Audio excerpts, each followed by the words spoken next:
Hello, welcome to Mishra's Workshop, the place that helps you get the most out of your decks and commanders. Today's video we're looking at a blueprint. These videos are deck lists for high-powered casual, fringe CEDH. We're going to be going over a commander, explain the deck's playstyle, win condition, and highlight unique cards. If you want to take a look at the full deck list, a link to it will be in the description below. Now, in celebration of Halloween, this blueprint is on Varina, Lich Queen. Varina is a 4/4 legendary zombie wizard for 1 white, blue, and black. Whenever you attack with one or more zombies, draw that many cards, then discard that many cards. You gain that much life. You can also tap 2, exile 2 cards from your graveyard, and create a 2/2 black zombie creature token that comes into play tapped. Varina wants to be built as a zombie tribal commander, but she can make her own zombies, so we're going to pay more attention to her first ability. You gain life, draw cards, and discard cards in relation to how many zombies attack.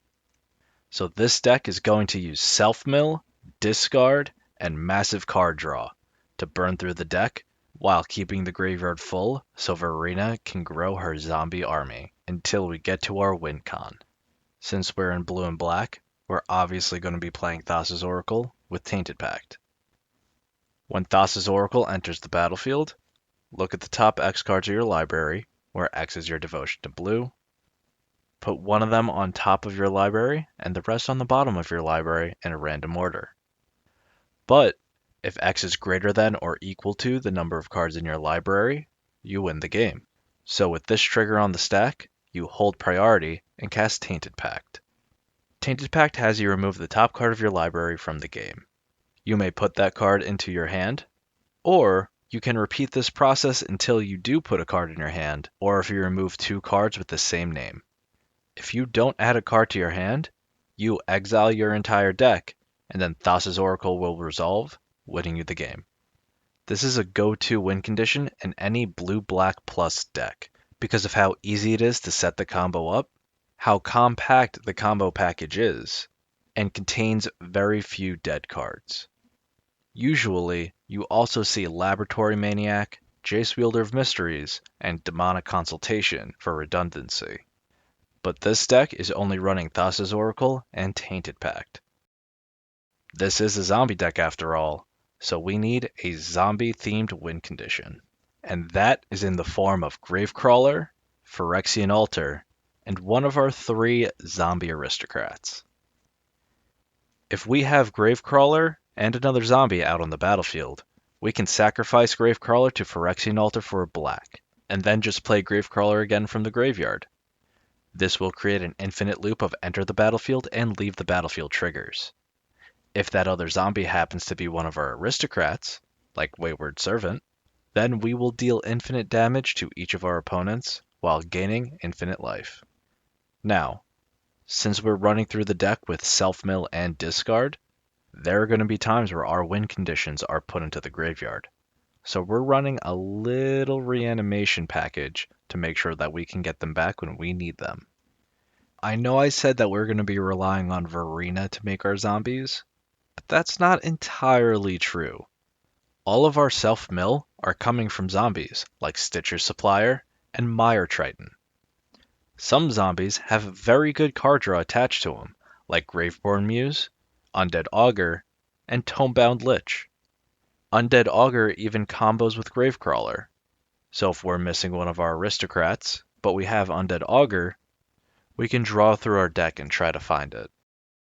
And there's one zombie that is an absolute powerhouse with Varina.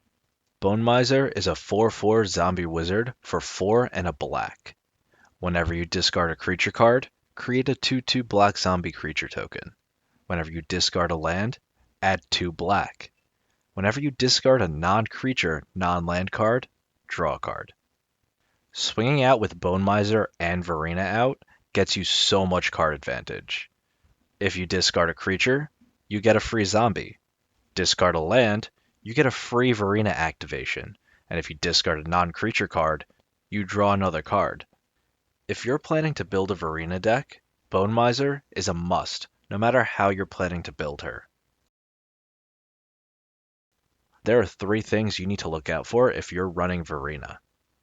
The first one is Grave Hate, but very specific Grave Hate. I'm talking about Rest in Peace and Leyline of the Void. These 2 cards make your graveyard non-existent, so you can't make tokens with Varina, and you're exiling everything you discard.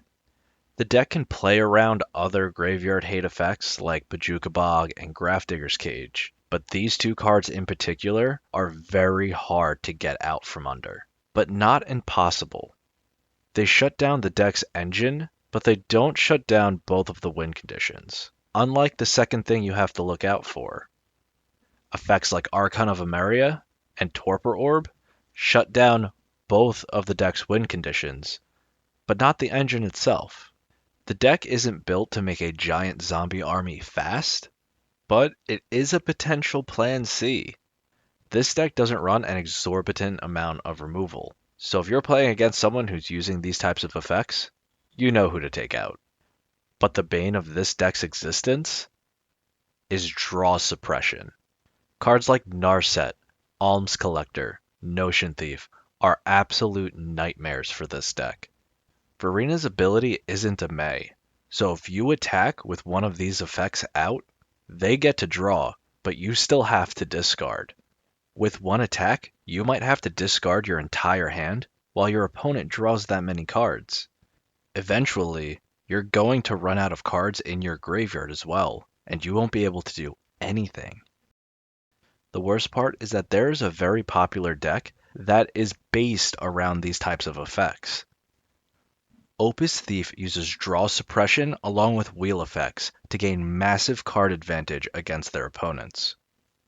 Usually, it is led by Tymna and Crom, so they must be dealt with immediately if you see them in your pod. Overall, I think this deck is a ton of fun. It's surprisingly resilient and flexible. I like to think of this as an aggro mid-range deck that reacts to what you're playing against. But that flexibility comes at the cost of speed. This deck does need some setup, and is nowhere near as fast as decks like Anya or Kinnan. But at the same time, you don't have the stamina to be the control deck. If you're not careful in those grindier games, you can deck yourself. Now let me know what you think. What would you add? What would you take away? Was there anything that stuck out to you? Let me know in the comments below. And if you made it this far and enjoyed the video, leave me a like and subscribe. Thanks for stopping by, and I'll see you next time.